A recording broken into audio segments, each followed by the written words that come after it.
लागी पापा हो बसवा कटाविल, काही लागी तानील ओहार हो। काही लागी पापा हो मरवा छवाविल, काही रुविल यसुआ धार हो। काही लागी पापा मरवा छवाविल, काही रोविल यसुआ धार हो।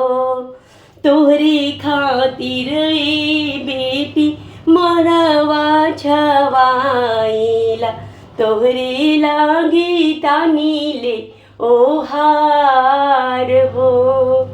तोहरी खातिर ए बेटी बसवा कटाइला, तोहरी लागी तानीले ओहार हो। तोहरी लागी ए बेटी मरवा छवाइला, तोहरे लागी रोई यसुआ धार हो। तोहरे लागी रोई यसुआ धार हो। काही खातिर पापा भेजतार दोसर घर, मनवा न लागी हमार हो। काही खातिर पापा हो भेजतार दोसर देश, मनवा न लागी हमार हो।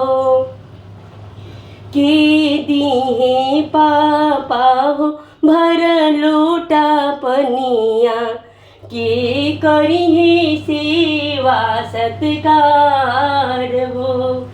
के दिहे पापा हो भर लोटा पनिया, के करिहे कहल तो हार हो। विधना के बेटी विधि बनावल, रोआ जानी तुहु यसुआ धार हो।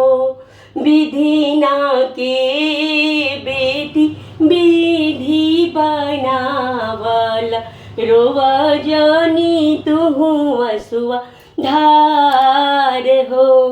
भाभी तार दिहे बेटी भर लोटा पनिया, मम्मी करिहे सेवा हमार हो। भाभी तार दिहे बेटी भर लोटा पनिया, उहे करिहे कहल हमार हो।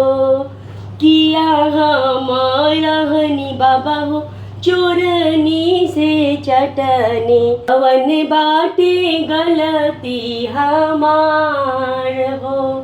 किया हम रहनी बाबा हो चोरनी से चटनी, कवन बाटे गलती हमार हो।